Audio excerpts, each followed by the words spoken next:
Hello everyone, welcome to my channel. This is the first video in my channel, so I will give some introduction.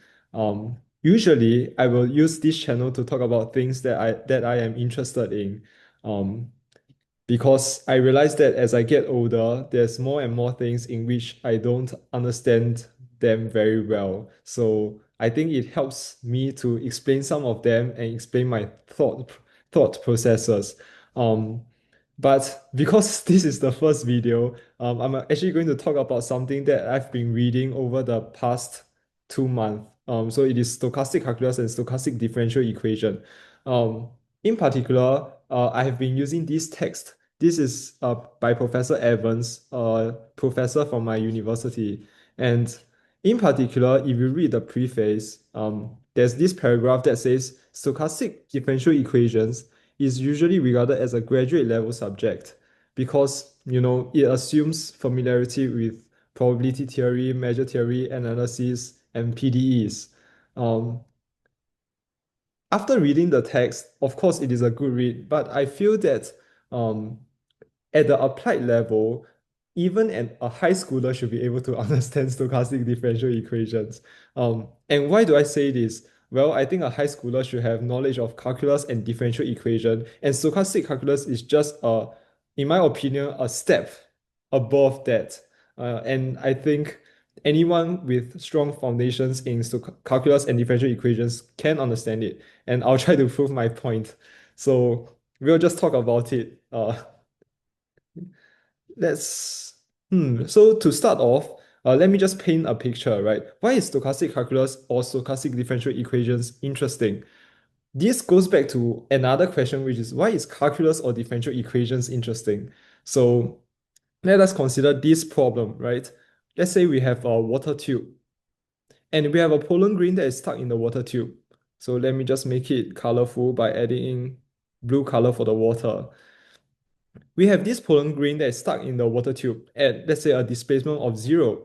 And observe this pollen grain moving at a velocity of v. Then the question is, in 5 seconds, where will the pollen grain be? Well, I think anyone who has taken physics, or even if you haven't taken physics, you will tell me that, well, in 5 seconds or in t seconds, the displacement of the pollen grain will be v times t, right? Just velocity times time. This is correct. I mean, there's nothing too interesting over here. But another way that we can see how this is another way in which we can see this process is through something that I call infinitesimal analysis. So what is infinitesimal analysis? We consider a small time step, let's say dt. Okay, for in this case I'll write delta t, but it's almost the same. It's just a very small time step. You think of it as 0.0001 second, right? A very small time step. Then the question is, in this small time step, how does the pollen grain move? So the pollen grain will have moved a small quantity dx, right? And you can also just tell me the pollen grain's movement is just the velocity times the infinitesimal time step. So this is saying as the world increments by one time step, one infinitesimally small time step, the pollen grain moves forward an infinitesimally small amount, and these two quantities are related by the velocity v. This is just a rehash of this statement, right? You're just considering a very small time step. So why is this useful? I don't know if any of you have played games before, but in a game, usually there's a physics engine. And what happens in a physics engine? Well, the physics engine is exactly doing this. So in the physics engine, I'll just write some pseudo code here. So we have a tick function. A tick function is just a time step increment in the physics world or in the game world, right? So the tick will take in a parameter delta t, right? This is the time increment, the time step forward in that world. And what happens there? Well, the world will increase its time by that time step. And if you, let's say you have a player in that world with a velocity of v, then the change in displacement of that player will be, you know, the velocity of the player at that point multiplied by dt. And that's the increment dx to the player's displacement. So that's exactly how a physics engine works. And you can imagine in real life is just a physics engine, right?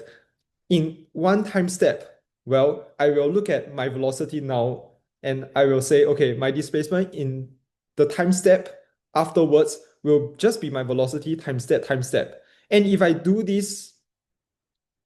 simulate this process multiple times, I will know what is my displacement in 1 year's time, or 2 years' time, or even in 100 years' time, right? So you can see that this infinitesimal thinking is pretty powerful because it allows you to simulate a process. Um, so in Another way of writing this equation over here is to use d instead of delta. So dx equal to v times dt. So you just think of this d as a very, very small quantity. It's the same as the delta. So I'm pretty sure a lot of you have seen this before, which is dx dt equal to v. Because v is defined by the gradient of displacement over time. If you multiply this dt over, you get precisely this equation above. I really like this form of looking at things because this is really saying, given an infinitesimally small time step forward, how does everything change, right? Um, and this is just calculus and also differential equation. If you are given this infinitesimal equation, we can integrate both sides, right? I'm pretty sure everyone has seen this. And if we integrate with the appropriate boundaries, let's say we integrate from 0 to xt, the final displacement, we are asking where is the final displacement of the pollen grain. We integrate the right hand side from 0 to t, we'll get something like xt equal to v times t. And you see what is the purpose of integration. Integration allows us to answer the question, where is the displacement of this pollen grain in 1 hour without simulating the pollen grains in a small step by a small step. So if I know integration, I can ask what is my displacement 10 years from now by doing a simple integration rather than simulating, leaving out these 10 years. If I have to leave out 10 years to know where my displacement is, then it's inefficient, even though in real world we have to do that, unfortunately or fortunately. Um, yeah, so that's my ramble about why calculus and differential equation is interesting because you can simulate the world.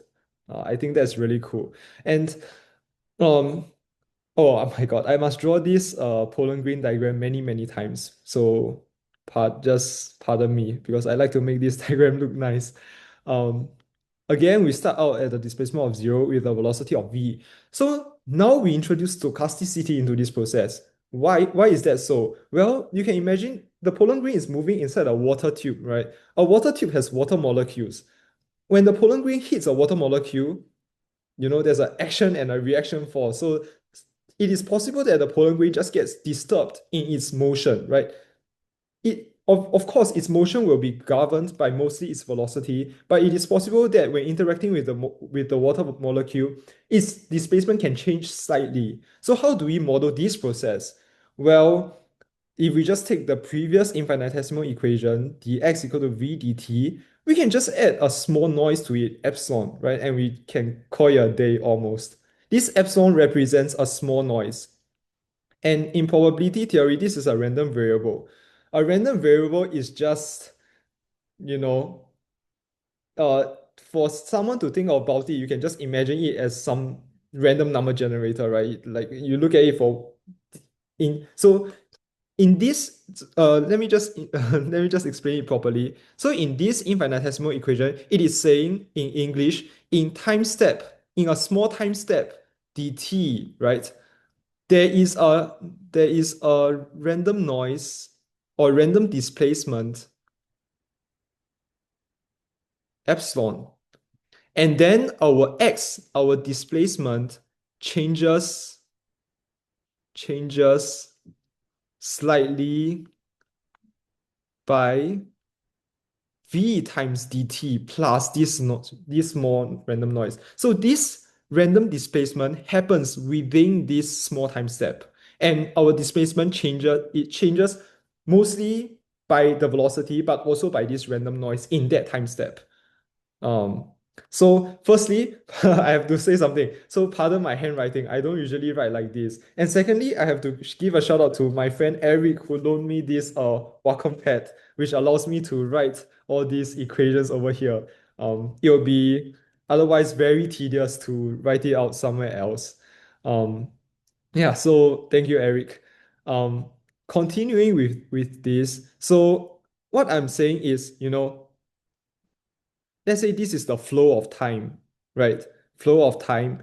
And let's say I close my eyes at time, sorry, I open my eyes at time equal to zero, and I observe how the pollen grain moves up to time equal to one. Well, this time, this flow of time in the interval between zero to one is made up of many, many small time intervals, right? Many, many small delta t's. In each of these delta t, the pollen grain suffers a random a random displacement. Let's say epsilon 1 here, epsilon 2 over here, epsilon 3 over here, dot dot dot, epsilon n, where n is the number of delta t's in this interval, right?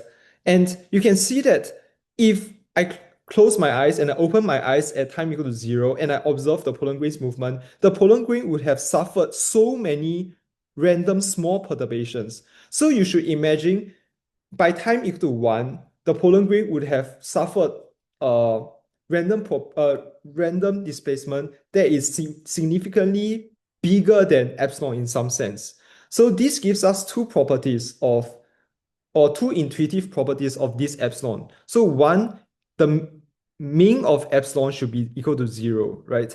You shouldn't expect the random noise to act in a particular direction or to be biased in a particular direction, right? You would assume that generally the pollen grain's movement is governed by its velocity, and this random displacement can happen in all directions. So the mean should be zero. So this E over here is really saying expectation. The expectation of epsilon is zero. You shouldn't expect epsilon to be very different from zero.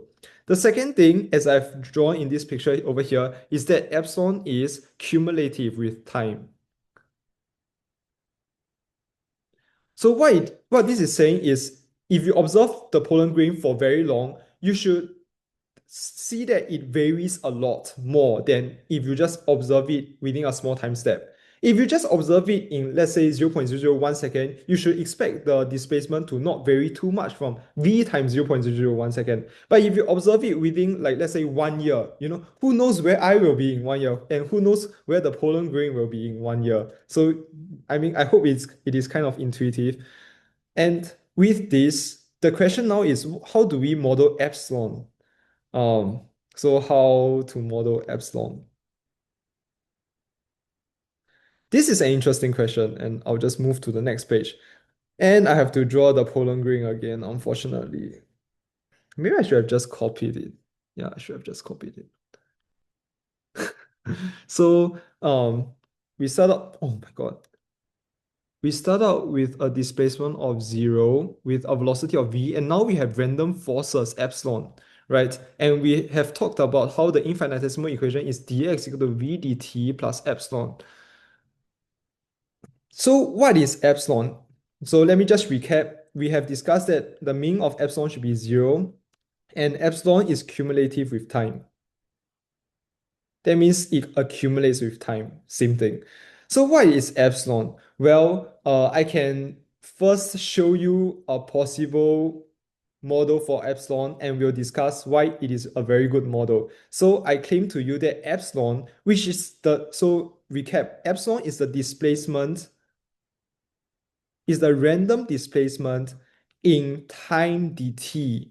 So meaning to say when the world advances by once, let's say dt seconds, then the pollen grain suffers a random noise of epsilon. Okay, so epsilon should be dependent on dt. So my claim is that if I let epsilon to be a random variable of mean zero and variance dt, then it is a very good model in some sense. So by definition, the mean of epsilon is zero because I told you that epsilon can be modeled as a normal random variable of mean zero and variance dt. So yeah, it has mean zero, so it satisfies the first property. How does it satisfy the second property? Well, let's look at this, right? you remember the flow of time diagram that I drew just now?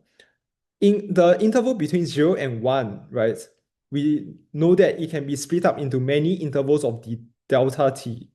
Delta t and dt are the same. Okay, just treat them as the same. And in each of these, we suffer a random displacement epsilon 1 to epsilon n. So what is n? Well, n is just 1 over dt, correct?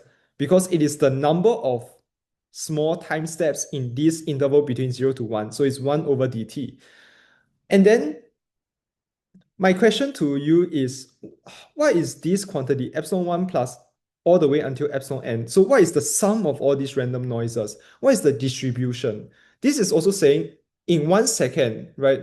What is the distribution of the displacement of the pollen grain? Um, so epsilon 1, if we add all these things, we should expect the random noises to be all independent of each other, correct? You shouldn't expect the pollen grain to, if they're not independent of each other, then it is just not a realistic model, right? The water molecules have no memory of how they are interacting with the pollen grains. So we can assume that they are all independent. And in math, right, we know that there is this fact where if x is a random variable of mean 0 and variance sigma x squared. Y is a normal random variable of mean 0 and sigma y squared, a variance sigma y squared, and they are independent. And if they are independent, then x plus y is also a normal random variable of mean 0 and variance that is just a sum of the variances of the two random variables. So in other words, for epsilon 1 to epsilon n, they are all zero mean normal random variables and they're all independent. So we can just sum their means and sum their variances. So what is the sum of their variances? Well, there are n terms. So it's just precisely n times the variance of one of them. The variance of one of them is dt. And we know that n is 1 over dt. So this is precisely a normal 0, 1 random variable, right? So this is saying in a time interval between 0 to 1 of length 1, the pollen grain suffers a random displacement that has a cumulative effect of being a normal 0, 1 random variable. You can extend this to saying, well, if we consider a time interval between 0 to t, then the pollen grain suffers a normal random displacement that has mean 0 and variance t. I hope you can see that it's just summing up all the variances. So, and this precisely illustrates the second point that epsilon is cumulative with time, right? As t increases, so does the variance. And I think that's pretty intuitive with the world. Like if you ask me where I will be in 1 year's time, I will probably tell you some distribution over the earth or something. But if you ask me where I am in 1 second, I will tell you maybe just the 1 meter box around me. It is the same idea, right? Um, so let me move on to the next page. I actually want to just talk a little bit more about this part, but this part is probably not understandable by high schoolers. If you can understand this, then you're pretty advanced. Yeah. So what I want to say over here is it actually does not matter that epsilon, just now we assume that in time dt, the pollen grain suffers a force that has a distribution of normal being normal with zero mean and variance dt.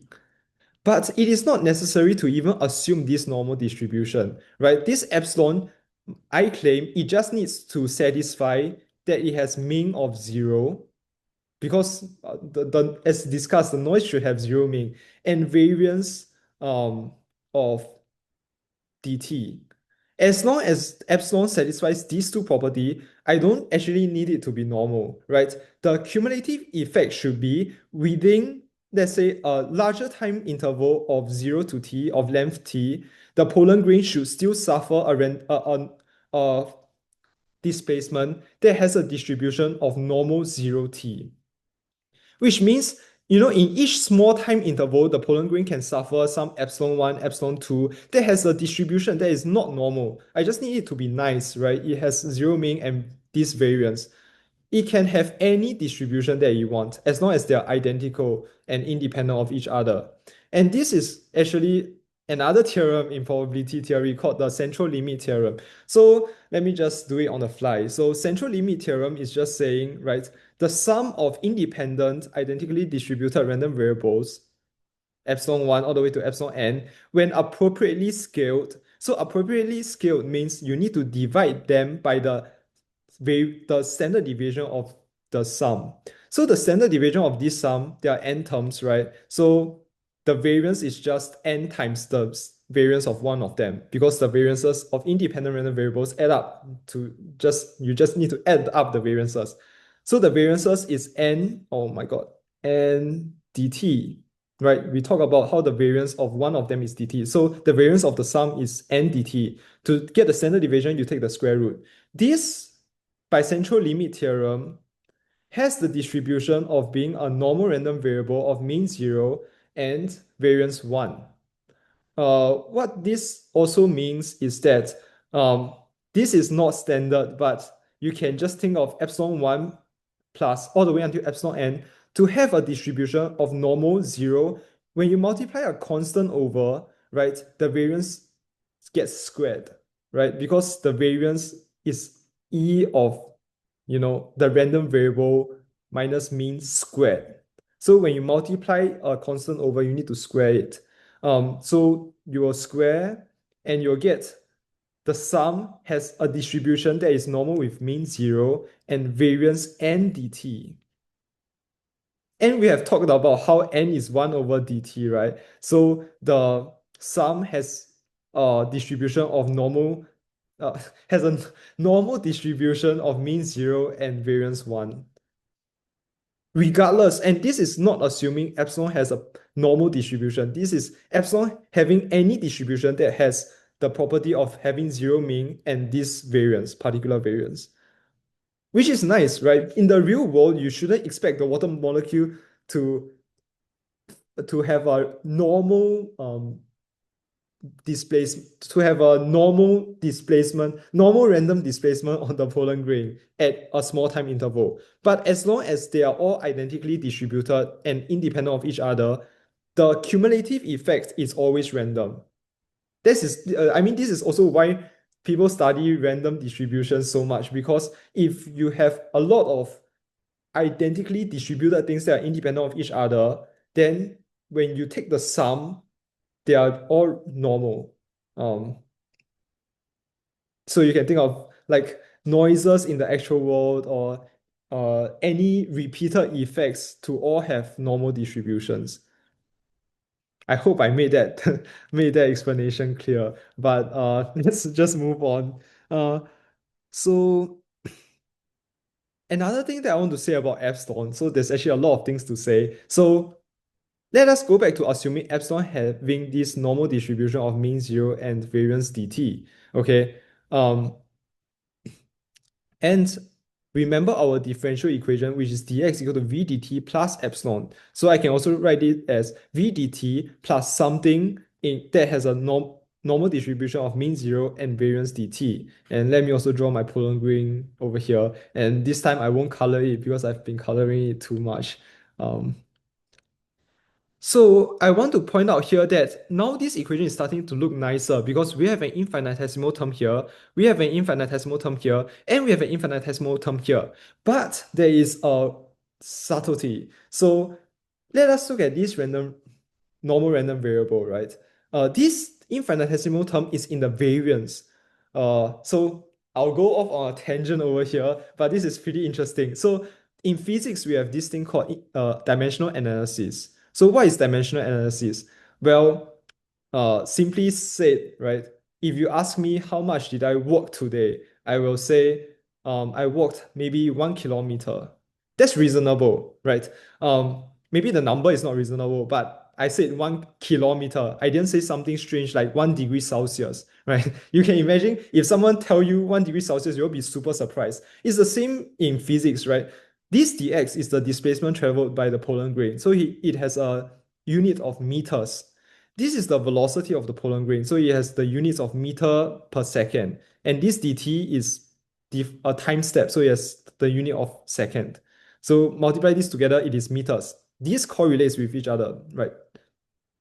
As expected. But this epsilon should have a unit of meters, right? Because epsilon is a random displacement. So this normal random variable, this mean, right, has a unit of meters. And this quantity over here should have a unit of meter squared.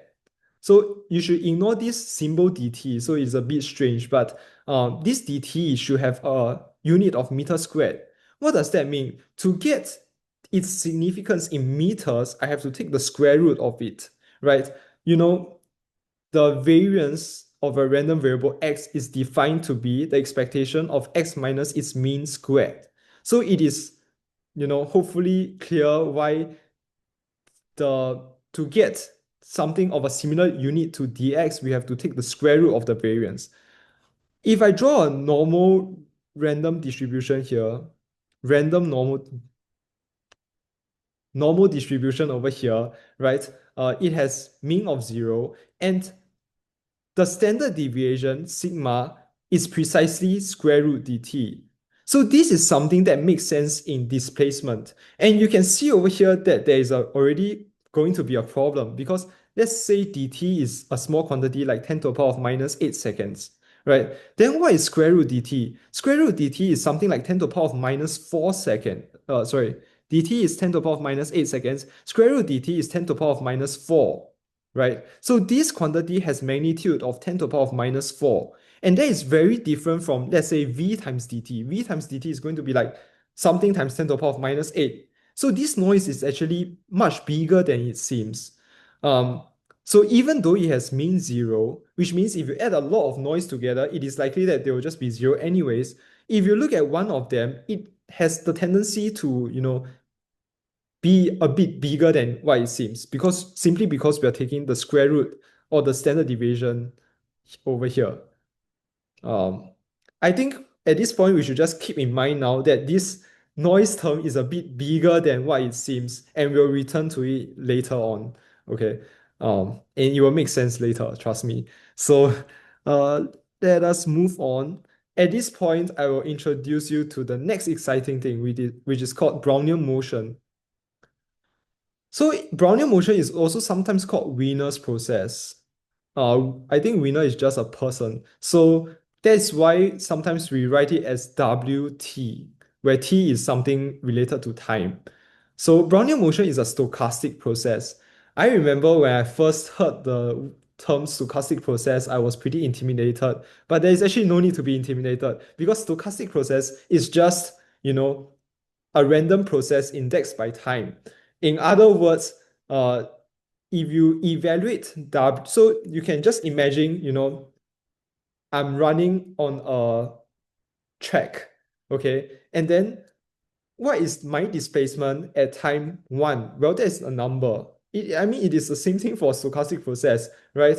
A pollen grain is floating in the water. What is its displacement at time 1? Well, it is we all do not know, but it is going to be a random variable. It's a random distribution across the space, right? So it is just something that is indexed by time. I think that's not a very good explanation, but we'll live with it. So, Brownian motion, right, is a stochastic process indexed by time, and it has several properties. So, firstly, it must start at 0, right? At time 0, the pollen grain must start at 0. At time t, the pollen grain has a normal distribution of mean 0 and time t. So you can imagine Brownian motion as a pollen grain moving without velocity. So I think this is exactly what the person Wiener is examining in the first place, right? A pollen grain in the water without velocity. How is it moving with respect to its interaction with the water molecules? So x equal to 0, v is equal to 0. There's no velocity and it is subject to random forces, right? Wt is a normal random variable with mean 0 and variance t. And it has a third property, which is what we call independent increments. Essentially, in mathematical terms, it is saying if we take two particular times s and t such that s is a time before t, then wt minus ws is independent of ws, right? Ws is the displacement of the Poland grain up to time s, and wt minus ws is how did the Poland grain travel after time s. So intuitively, you should expect these two to be independent. Why is this so? You just imagine that you close your eyes and open your eyes only at time equal to s, right? You would be just seeing the pollen grain somewhere in the water, and you should not expect how the pollen grain, how it moves afterwards to depend on how it has moved previously, right? That's the whole definition of being random. So I hope this is intuitive enough for you. Basically, it is saying you should just open your eyes at a particular point in time, and whatever happens afterwards has no relation whatsoever with respect to how the pollen grain has moved before. Um, and there is, and because of these three properties, there is an interesting thing, which is, you know, how do we consider infinitesimal change in the stochastic process? So again, when we consider an infinitesimal change, you should really just think of it as Wt plus dt minus Wt, right? How does the process change given an infinitesimal time step? This is particularly, I mean, this is in particular the definition of dw. It is an infinitesimal change in the process, which is how does the process change in an infinitesimal time step, right? This equation is just what I've said out in English. So once we have taken this into account, um, my point here is that this has a distribution that is normal with mean zero and variance dt. Because you can open your eyes at time equal to t and just look at the pollen grain, how it moves in the next dt second. And by this property over here, it is as if the pollen grain started at time equal to 0 and advanced by a small time step of dt. So w dt is in particular a normal random variable of mean 0 and variance dt, which is what I've written over here. So, tada, I guess. But moving on, let me just draw the pollen grain again. I'll try my best to color it.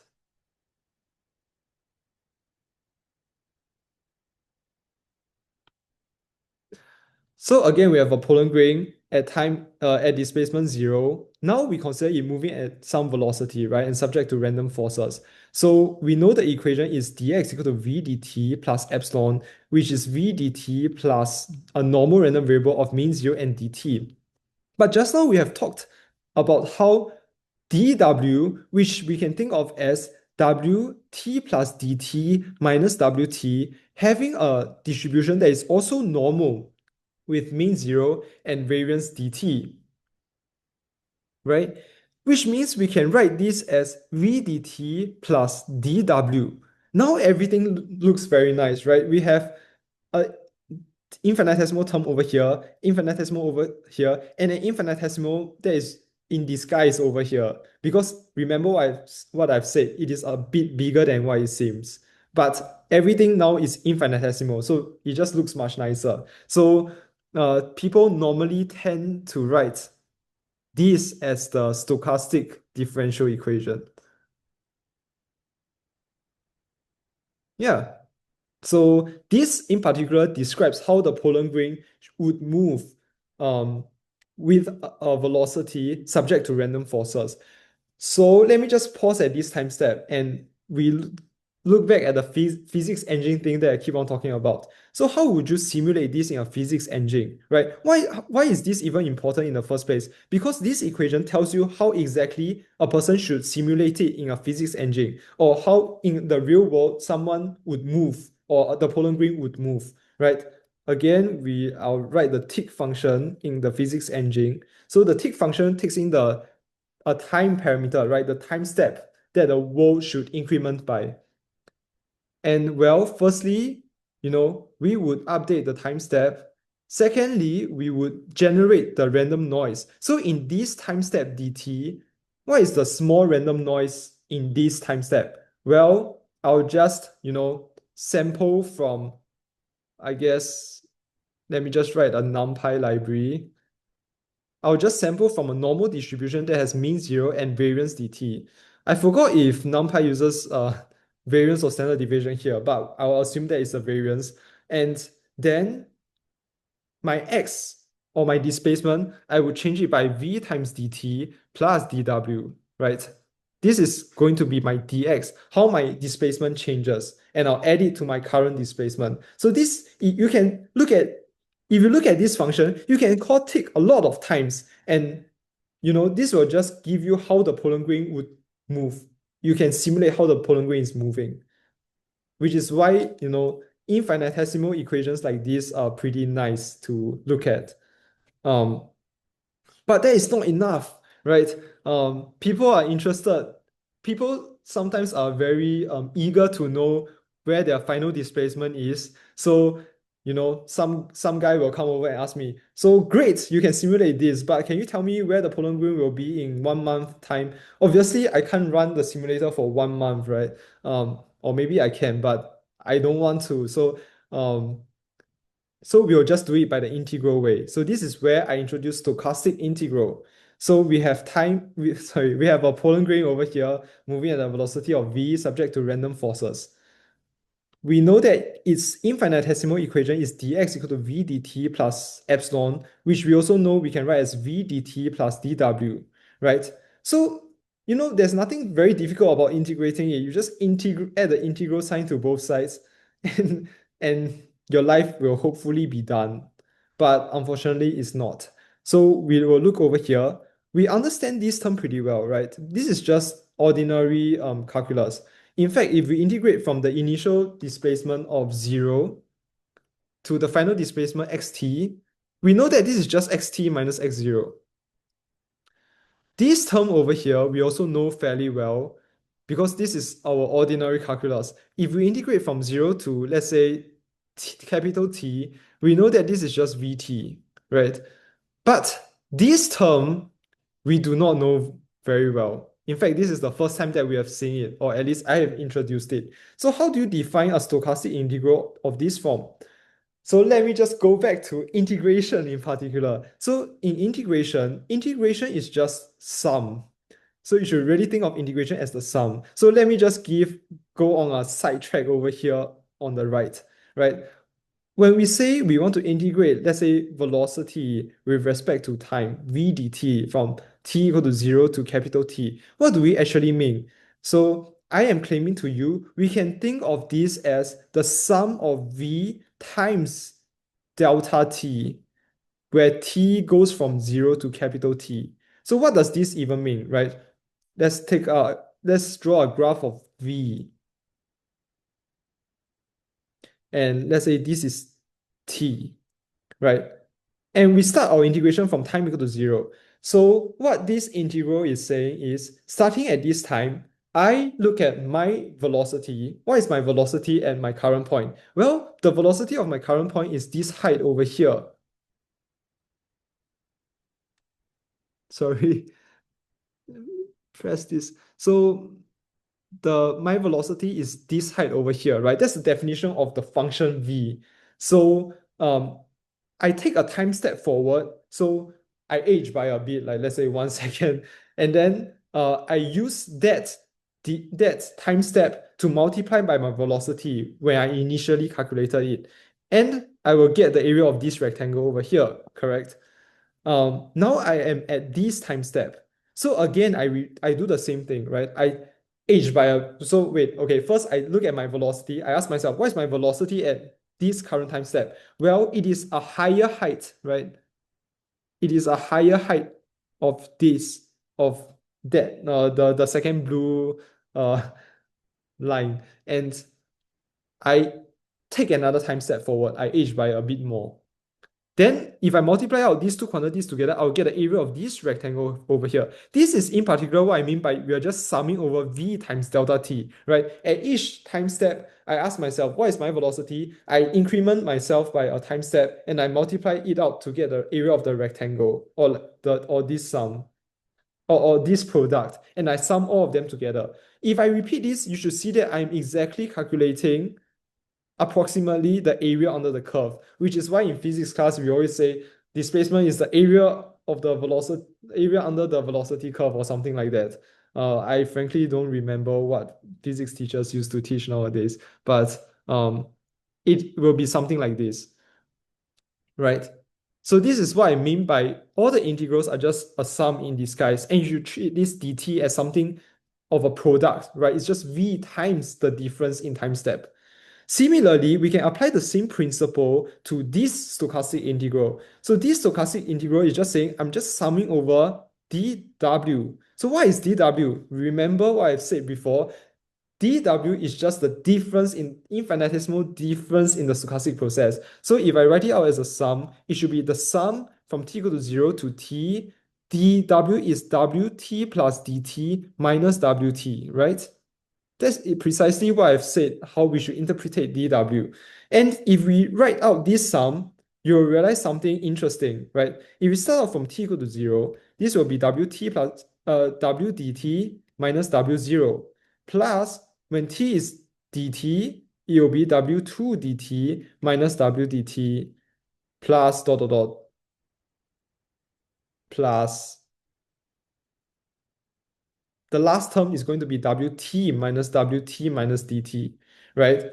And you see that this is a telescoping sum, right? The first wdt and the second term of the second part of the second term cancels out. And we can do the same thing for the middle terms. And in the last term, the wt minus dt cancels out with the previous term. So what we are left with is just wt minus w0. But we know w0 is 0, right? A Brownian motion always starts at 0. So this is in particular just wt. So my claim to you is integral of dw from 0 to t is just wt. And if you look at it now, you should be like, obviously this is the case, right? You are summing over the increment of the stochastic process w from time 0 to t. If you're summing up all the increments, then you know, it is just a final quantity. It is saying, every day I either earn some money or lose some money, right? If I add up all the money I've earned or lost over a period of n days, well, it is just going to be my final money minus my initial money. Right? It's the same thing. So I hope that is clear. So but that is not all. So just to be more versatile, right? Usually people will ask you to integrate.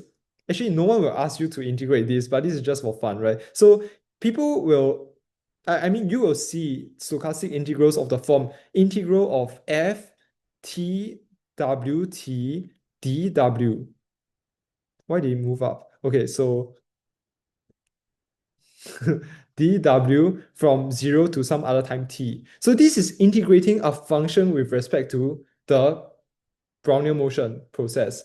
So again, there's nothing to be scared of here. You should just interpret this as a sum from t equal to 0 to t f t w t times wt plus dt minus wt, right? So at least now you know what this whole quantity is about. These are just differences in the stochastic um, Brownian motion process. And this is just a function value, right? It is a random variable because it has the random variable wt. And you're just summing over every one of them. And in particular, this last term, right, is independent across all the terms of this sum because it is the difference of Brownian motion. And remember what I said about disjoint intervals of Brownian motions are independent with respect to each other. So yeah, so there is nothing to be scared when you look at integrals of this form. There is one thing, however, that is very interesting. In ordinary calculus, we return back to the v velocity curve and time. In ordinary calculus, in particular for continuous functions, it doesn't matter, just now what I've said is I asked myself, just now when I talked about integration, the process that I illustrated is at time t equal to 0, I ask myself, what is my velocity at this current time step? And I take a time step forward and I do this repeatedly. You can also say something like, why do you take the height of the leftmost point, right? When we have a rectangle over here, what I'm doing is I'm using my velocity and my initial time and I take a step forward. But I can also take my velocity, and my final time and I take a step backward. These two rectangles, although they are different, if you integrate them out, both of them should give you the area under the curve. That is like, I think, what we cover in analysis classes, in particular Riemann sums, right? Um, so I think my point is, it doesn't matter which points along this curve that you're taking. Let me just use blue color. It doesn't matter which velocity I'm taking. As long as I'm taking the velocity between when I start and when I end, any velocity over there will suffice for the calculation of the area of this rectangle. However, for stochastic integrals, you know, when I define it this way, I am saying, hey, evaluate my function at the time before I start to advance my stochastic process, right? So in particular over here, I am using f, t, w, t. I'm using the values at my current time point, which is the time t, and the stochastic process at my current time point.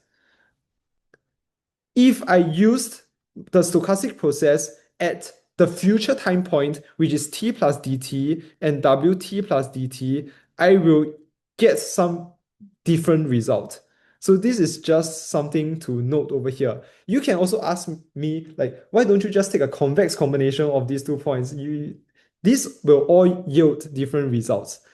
In particular, if we do this, we are if we do what I've written out in the box over here, we are doing a particular version of the stochastic integral called Ito's integral, which is always using the time step at which we know all our values to advance our stochastic integral process. Um, this has some nice properties. And so this is okay. So firstly, let me just say this is a design choice as to which point you choose to evaluate your function at. But evaluating your function at the current time step has particularly nice properties. Firstly, you can simulate the process, right? If imagine you asking me where I will be in the next 5 seconds. Suppose I reply you with the question, what is my velocity in the next 2 seconds? You will also like you don't even have the answer to that. I wouldn't have the answer to that either. But what I have the answer to is what's my velocity at the current time step in which I can simulate my movement, right? So this particular definition of integral has a nice property that I know all the state of my variables at the current time step, and I can do simulation. If you try to use variables at some future time step, you don't know how to simulate the process. In mathematics probability theory, we say that this integrand term, this f t w t term, this is a random variable, and it is measurable in the sigma algebra generated by the Brownian motion process from s between 0 to t. So sorry, I think a high schooler wouldn't understand this either, but measurable in this sense just means you can determine what the function is if you have all the values of the random variable up to the current time step, which is precisely what I've said just now, which is I know the state of my world at the current time step, and I can use that to advance into the future time step. It is the same thing. So in other words, mathematicians just invent very strange vocabulary to describe simple things. So I hope that explains this decently. Yeah. Um Otherwise, we will move on to the next exciting part, which is what we call Ito's formula. This is a very important tool in stochastic calculus. But firstly, I have to say, I do not like this name. So I appreciate Ito for all he has done for stochastic calculus. But this naming just makes it very difficult to comprehend what it's actually doing when it is actually doing something simple. So I will write over here, this is just the chain rule for stochastic calculus. In ordinary calculus, we have our chain rule, and this is just the stochastic counterpart of it. So because we are talking about chain rule, I have to talk about the ordinary chain rule in the ordinary calculus sense. So I hope this doesn't bore some people, but I will try to make it interesting. So what is the ordinary chain rule saying? Well, it is saying if I have two variables that are related by some equation, let's say y equal to x squared, and I know how x changes with time. The question will be how does y change with time? Given that y and x are constrained by this equation. Let me just think of an interesting story for this case. So, okay, imagine that I am selling lemons, okay, for some reason, and I'm earning something like $2 an hour. And suppose, there's another vendor down the street who is much better at selling lemons than me because I don't know how to sell lemons. And his profit is whatever I earn, his profit is the square of my profit. So this is exactly this scenario over here, right? So dx dt, x is my profit, is like $2. And then the vendor who is a better lemon seller than me has profits that is related to my profit by y equal to x squared. And then a natural question to me is how much is he actually earning per hour, right? I think that's an interesting question.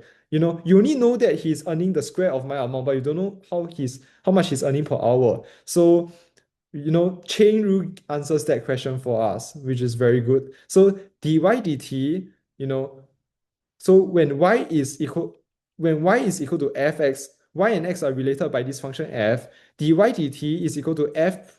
We differentiate f with respect to the input, which is x. And then we differentiate x with respect to time. So in this particular case, right, f is just x squared. So this is equal to 2x dx dt. And what does this actually mean? After 1 hour, my profit still increases at a rate of $2 per hour. But his profit will be increasing at a rate of 2 times 2 because after 1 hour, I've earned $2. My profit is 2 times dx dt, which is times another 2 because dx dt is 2. I'm earning $2 per hour, which is 8, which means after 1 hour, he's earning actually $8 per hour. I think that is interesting, right? Like given the relation between two variables, you can tell how much one is changing based off how much the other is changing by chain rule, which is why it's called chain rule. But so that aside, Ito's formula is saying exactly the same thing. So in Ito's formula, the two random variables are just random processors now. But honestly, that's not very different from ordinary functions. So let's suppose y is equal to x squared. Let me just if I want to put this in another interesting story. So I have a pollen grain, right? That is moving at a velocity of v subject to random forces. So I know how my pollen grain moves, right? dx equal to v dt plus epsilon, which is v dt plus dw, right? I know how my pollen grain moves. Suppose the vendor down the guy down the street also has a pollen grain, but for some reason his pollen grain's displacement is my pollen grain's displacement squared for some reason. I don't know how that will actually work, but just imagine his pollen grain never crosses the zero line and actually just moves according to the square of my displacement. Then a natural question is, what is the dynamic of his pollen grain, right? That's an interesting pollen grain over there, and we have to know how that pollen grain moves. So Ito's formula answers that question for us, which is very nice. So Ito's formula is saying, oh, well, if y is equal to fx, where y and x are stochastic processes, so you just think of y as how his pollen grain is moving, x as how my pollen grain is moving, then dy is equal to, okay, Ito's formula is much more general than this. So let me just write the more general Ito's formula. Y is f. Y can be a function of x, but it can also be a function of t, right? Because, even in the original chain rule, y can also be a function of t in addition to x. So I'm just going to make it more general over here. Suppose y is a function of t and x. So his Polongren's movement might depend on my Polongren's movement, and it also might depend on time.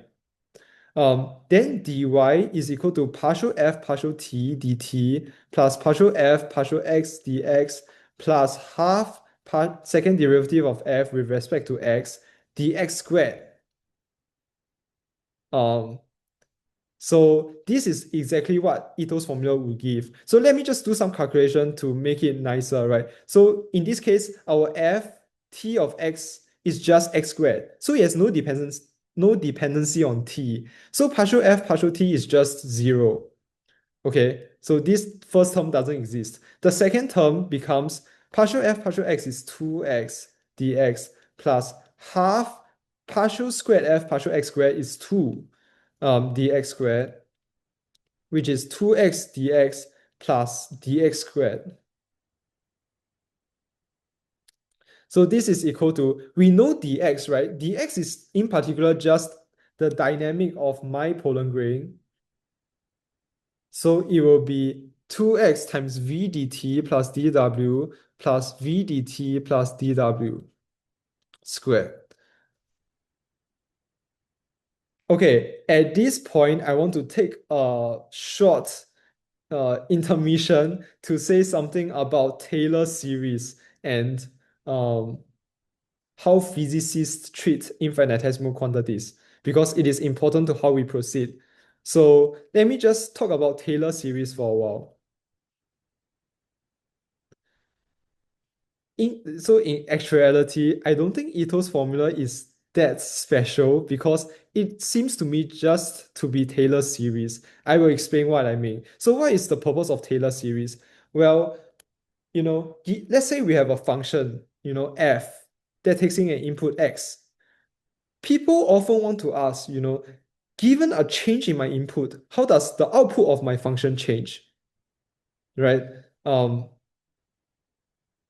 Oh, I need to think of an interesting story for this. So, let's suppose I'm selling lemons and I'm thinking, well, if the sweetness of the lemons that I sell increases by, let's say, 1%, then how much does my profit increase?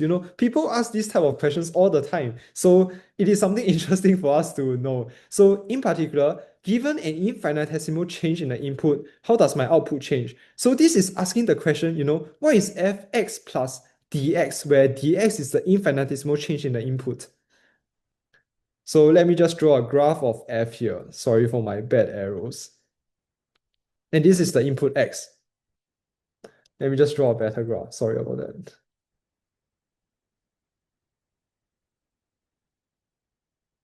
Well, let's say we are somewhere here where this is my starting value of x, and this is the function's value at this x, which is f of x, right? The height. Then the question is, given a change in my input by dx, how does the output of my function change? Well, if I can evaluate it again, then I'll just evaluate the function at the point fx plus dx. But that would be not as fun, right? Suppose you cannot evaluate the function. For example, if I want to think of how much sugar I should add to my lemonade, um, of course, I can just add the sugar and I try it out for one day to get, how much profit I am making. But that would be just spending one day's worth of time. If instead I know how much people would react to a 1% increase in the sugar level of the lemonade, then that saves me a lot of time, right? I can just, do some calculation.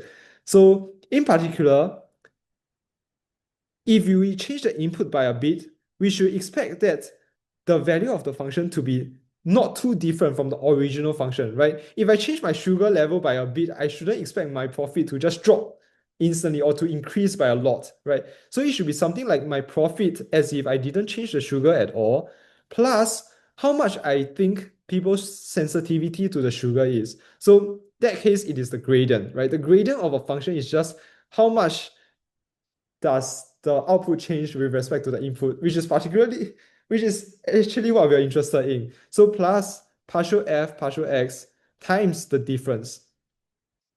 So this is actually not a good way of writing it. So I'll just write f prime x dx, right? The gradient times the change. And then if you want to be more accurate, you can imagine I can calculate people's sensitivity to the sensitivity of the sweetness level. That would be something like curvature of this function. And that's the second derivative, which is, in the Taylor series is 1 over 2 factorial f prime prime x, the second derivative of f with respect to the input, dx squared. You can go on, you can calculate the third derivative and so on. So if you look at this, if you keep like the first three terms, this is exactly what Ito's formula is talking about. And also, one special thing over here to take note, for physicists, when we look at this type of thing, we usually just ignore all the higher order terms. Why? For very good reasons, right? If your dx, right, is something very small, let's say in the real world, dx is like some time increment, right? Let's say 10 to the power of minus 8 seconds. Then what is dx squared? So dx is 10 to the power of minus 8.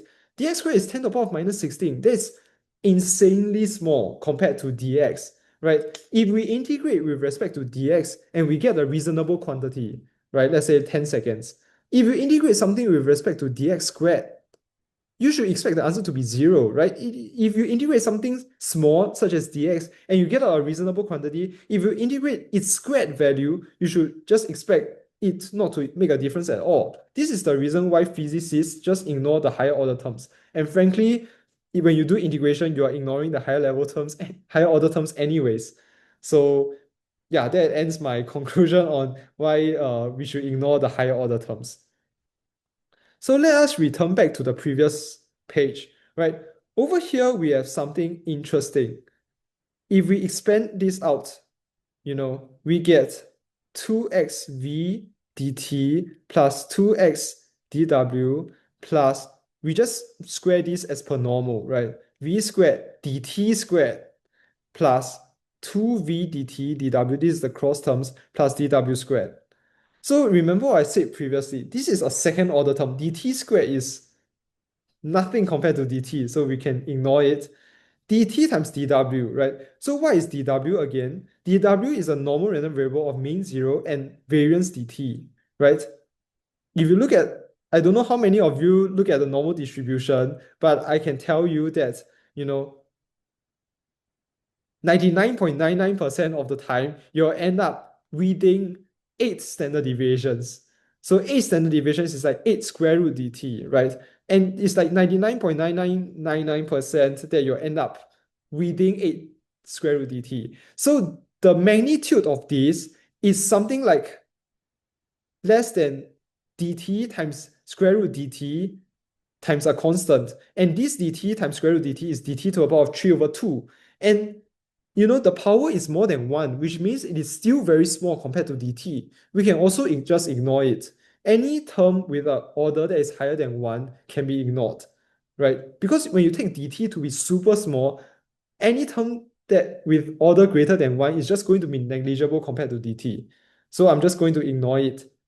But remember what I said earlier, that dw is actually bigger than what it seems, right? This term, we cannot actually ignore it. So let me just, because I've ran out of space here, I need to move on to another slide.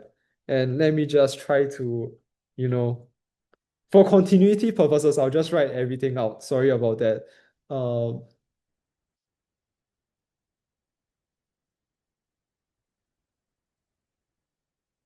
Wow, I can't actually remember. So what did we talk about? We talked about Ito's formula, right? So in particular, we have y equal to x squared. So dy is partial f partial t dt, but we say that this is 0 because there's no dependency on t here, plus partial f partial x dx plus half partial f partial x, the second derivative dx squared.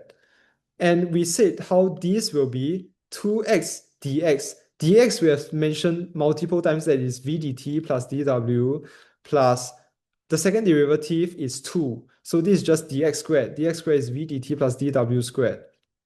And this is 2x v dt plus 2x dw plus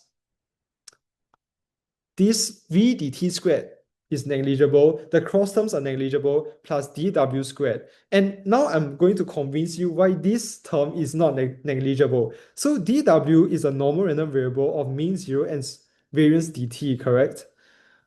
dw squared, in statistics, dw squared is a chi-squared variable subject to some sort of transformation. If you don't know what that is, you can just ignore it. I'm just talking about nonsense over here. But dw squared is, if we take the expectation, it is precisely dt, right? The mean of dw is 0. So the variance is precisely e of that random variable squared. So it is equal to dt. Remember this flow of time diagram that I've drawn several times before. So let us ask ourselves, right? Within this time interval between 0 to 1, let's suppose that there is a lot of time steps, delta t, right? In each of them, right, X receives this dw, random displacement, but to Y it is dw squared, right? So let us suppose that Y, so this contribution is dw squared. So in this time interval, right, we have one contribution of dw squared. In this time interval, we have one contribution of dw squared, and so on. And in this time interval, we have one contribution of dw squared. These are all independent of each other, as I've previously mentioned, and they're all identically distributed, right? And the thing over here that I want to really say is,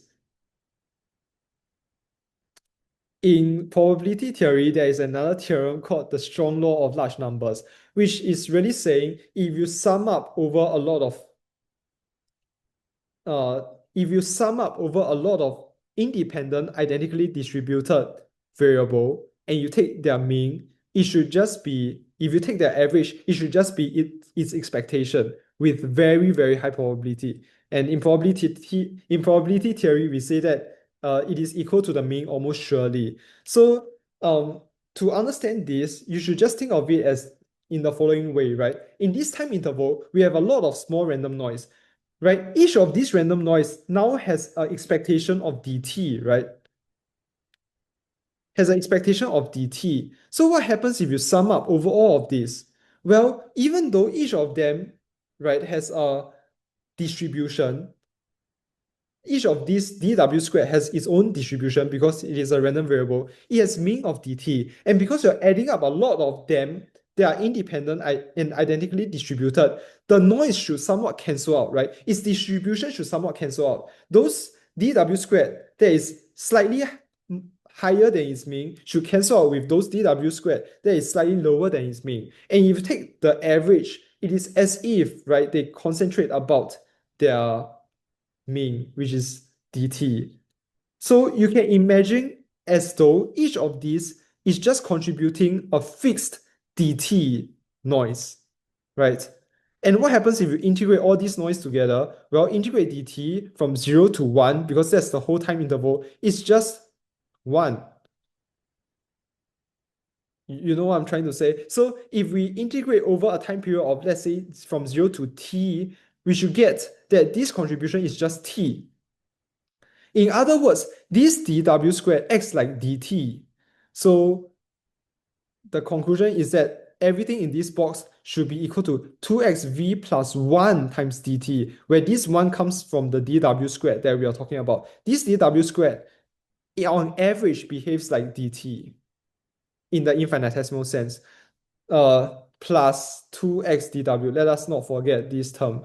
So let's just look at this again. Remember what I've said previously about how the noise is actually bigger than it seems? This is in particular the effect of it. When you square the noise, right, this noise actually manifests into something that is tangible, right? It has an actual mean of dt, that is not 0. And you really have to just take that into account. This is why in the Ito's formula, Ito kept up to the second order term, right? Because the second order term is no longer negligible. You squared something and you actually got something tangible from it because the noise is actually bigger than what it seems. So I think this is the really exciting part and the very enlightening part about Ito's formula and stochastic calculus in general. So all along, we have been keeping this infinitesimal Brownian motion process along with us because when squared, it manifests into something that is tangible. It manifests into dt. And that is why we always have to tag it along. It's like in complex numbers, right? You always tag along the imaginary component because who knows, you may be performing an operation with respect to another imaginary number, and suddenly the imaginary part will multiply with another imaginary part and give you something real instead. It's like, yeah, I think this type of moments in mathematics are really like very exciting. Um, Perhaps more so than solving the actual differential equation. So we have actually talked about a lot now, and we finally move on to the second part. But this is very quick, okay? Don't run away. So this is actually stochastic differential equation. And my point of this is, you know, how do we solve normal differential equations? We have a bunch of known examples, and usually when we solve them, we just apply a couple of tricks. Uh, and I will tell you that the same tricks apply to solving stochastic differential equations. So let me just give an example in this chapter, and we'll call it a day.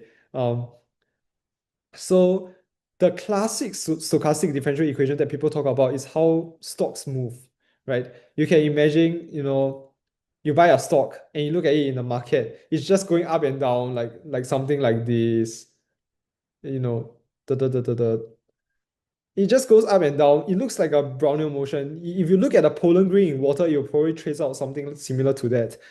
So, how do people model this, right? People in the finance industry always want to model something like this. So we call this random process S for stock. So S. How do we model this? Well, we learned, I mean, we spent so much time talking about stochastic calculus, so we can model how the stock moves in infinitesimal time, right? So this ds, again, you should think of it as st plus dt minus st, which is how does the stock move in an infinitesimal time dt. So ds, normally people will model it in the classical manner, which is, well, if you buy a good stock, you should expect it to generally increase. If you buy a bad stock, you should expect it to generally decrease. So ds, we give it a velocity term, right? Mu dt. So you can think of this mu as velocity, right? If it is a good stock, mu should be positive. Your stock should be trending upward. Um, Plus variance term, right? So, you look at this, the stock definitely has some random forces acting on it or random displacement. So people use this term called volatility. They use sigma. So sigma is a particularly apt symbol here because sigma is also the standard deviation of a random variable. Sigma times dw, where w is the a difference in the stochastic Brownian motion process at wt plus dt minus wt. But there is a problem with this model, which is, dw has a normal distribution of mean zero and variance dt. In particular, a normal distribution can have very wide tails, meaning there is non-zero probability that the stock price can be negative. But we all know that stock price can't be negative, right? If you ever find a stock that has negative price, you should tell me. You can give me money and also give me the stock at the same time, I guess. uh, so how people rectify it is, well, they divide by s on the right hand side and they use this equation instead. So this may seem like magic at first, but it is actually not magic. So let me just show you why. If you look at the non-stochastic part of this differential process, well, this is a differential equation that we can solve. We just integrate both sides. You get ln s equal to mu t plus c, where c is some arbitrary constant, and therefore s is a e to the power of mu t, where a is some arbitrary constant. And you see that, if the initial value of the stock is positive, then a should be positive. Exponentials are always positive. So this, no matter how you evolve with time, this stock's price will always be positive. So this is the idea for putting this s in the denominator. And yeah, so we'll discuss this model right now.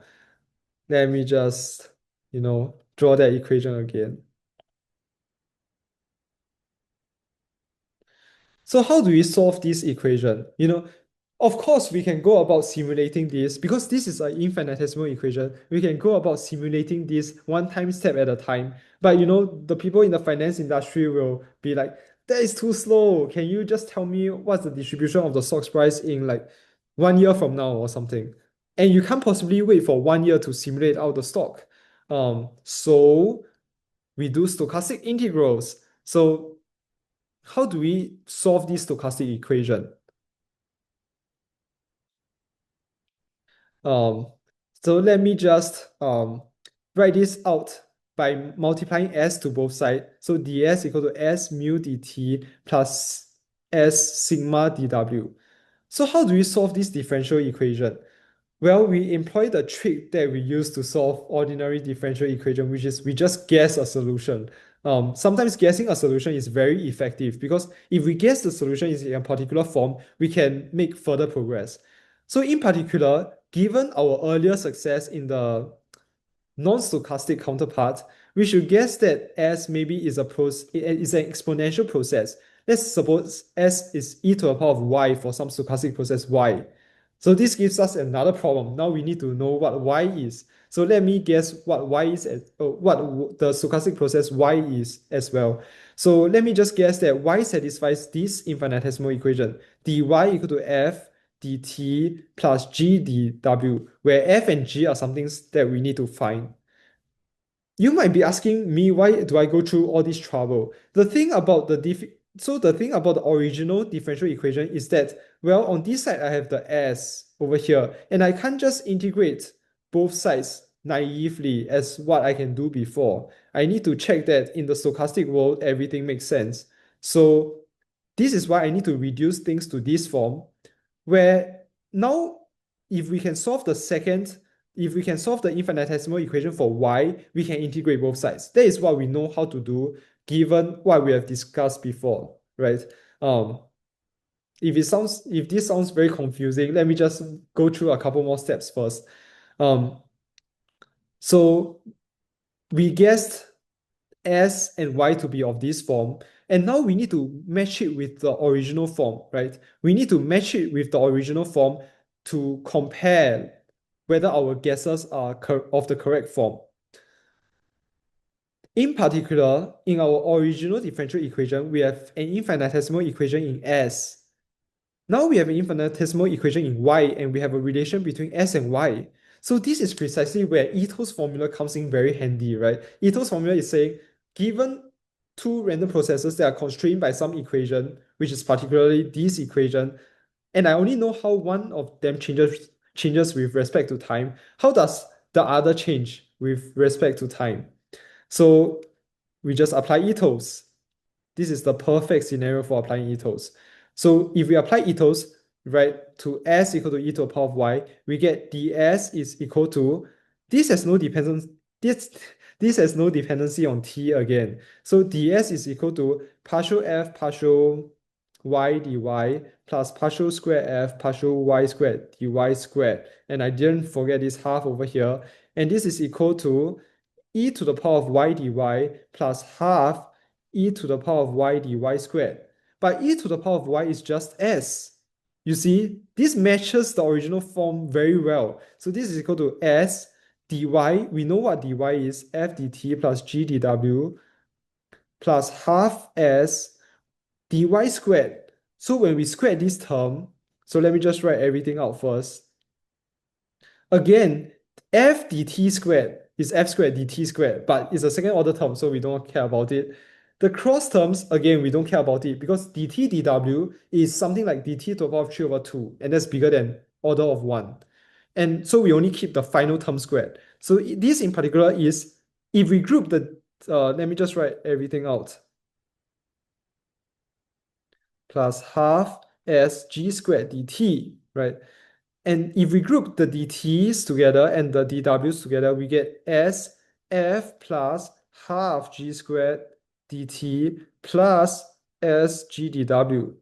And now, if we look at this original equation over here and we compare the coefficients, we get two things. One, f plus half g squared is equal to mu, and the second one is g is equal to sigma.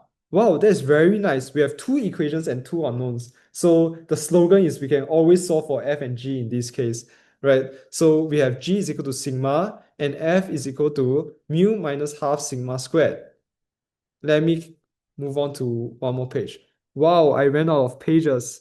Um, okay, let me just add one here. Every time I add a new page, I will forget what I'm talking about. So let me just recall. We talked about how, our original equation is something like this, right? It is just modeling Stokes movement. And we guessed, you know, S equal to e to the power of y. And y has the differential form of f dt plus g dw. And after solving, oh my goodness, I think I have to solve it again if I don't want to refer to the previous slide. So after solving, we have f as mu minus half sigma squared and g as sigma, correct? So, okay, I think this is correct. I think I remembered it from the previous page. Um, so this is very good. In particular, now we can solve for y. And if we can solve for y, x is just the exponential of y, right? So dy is equal to mu minus half sigma squared dt plus sigma dw. So how do we solve for y? Well, this is something we know how to integrate. So y is just equal to integral of mu minus half sigma squared dt. This is something we know how to integrate because this is just ordinary calculus plus integral of sigma dw. This is equal to mu minus half sigma squared if we integrate from 0 to t, right? T plus, if we integrate from 0 to t, this is just sigma integral of dw, which is wt, right? We remember the example that we did previously. And this is in particular yt. So st is equal to e to the power of yt, which is e to the power of mu minus half sigma squared t plus sigma wt. And now we have precisely how the stock will be in, let's say, 1 year from now, right? You just substitute t as 1 year and you calculate whatever this distribution is. The point is, you know WT, right? WT is a normal random variable of mean zero and variance t. And then you can just calculate out this quantity and you can simulate its distribution or whatever. You don't need to simulate one step at a time, right? Using this original infinitesimal equation to get the distribution of S. Instead, you can just proceed to the final form. This is why people do integration in general anyways. Nice. So we have talked about a lot of things, and I just want to give a quick summary before I close off this first video. So in summary, we did a lot of things today. So firstly, we motivated, why stochastic calculus or stochastic differential equation is even something that needs to be studied in the first place. Well, you can model a lot of things in the real world because in the real world, not everything is perfect. There's always noise. I sound like a philosopher over here, but it's fine. So we motivated these two topics. Secondly, we discussed how we can think of things in the infinitesimal form. So in particular, dx equal to v dt plus epsilon. I think this equation has been ingrained in our memory for a long time. And this epsilon, we have talked about how if we know Brownian motion, right, it can be written as dw, which also has a distribution of zero, normal, that is normal, that has a normal distribution of mean zero and variance dt. Thirdly, we talked about stochastic integrals. So integral v dt plus dw. And we also talk about, how we can treat integrals as the sum. So there's no reason to be scared of things like integral of a function with respect to a stochastic process. You'll even see things like integral f t x with respect to a stochastic process dy, but always think of this dy as just yt plus dt minus yt, and you'll be fine. There's absolutely no reason to be scared of it. And fourthly, we talk about Ito's formula. So Ito's formula, as I've mentioned, the name obscures its meaning, but it's just the stochastic counterpart of chain rule. So this is just chain rule. Given two stochastic processes that are related, and we know how one changes with time, we know how the other changes with time. So that is the power of it. Um, if you like equations, I'll just write it out for you one more time. If y is equal to f of x, then dy is equal to partial f partial t dt plus partial f partial x dx plus half partial squared f partial x squared dx squared. We talked a lot about this, and we can think of this as just Taylor series in disguise. And the reason why we only keep up to the second order term is precisely because random noise can survive up to the second order term. It cannot survive up to the later terms, but it can survive up to the second order terms. And then lastly, we talk about stochastic differential equation, and we also give an example of like a stock, right? So the stock observes ds over s. Okay, no stock will observe this, but generally the classic example of SDE is that. So I gave that example. So ds over s is mu dt plus sigma dw, and we learn how to solve it, or we didn't learn how to solve it. It's just using the same bag of tricks that we use in our ordinary differential equations class. And yeah, that's about it. Oh, this is a very long video, and I don't expect to speak for this long in my future videos. The reason why this is long is particularly because um I'm talking about mathematics. And usually when I talk about mathematics, I want to explain everything such that it is precisely how I connect it in my head. So I go off in random tangents. Hopefully you don't mind and you have learned something from it. Otherwise, I really enjoyed sharing my view on stochastic processes, calculus, and differential equation. Yeah, see you the next time.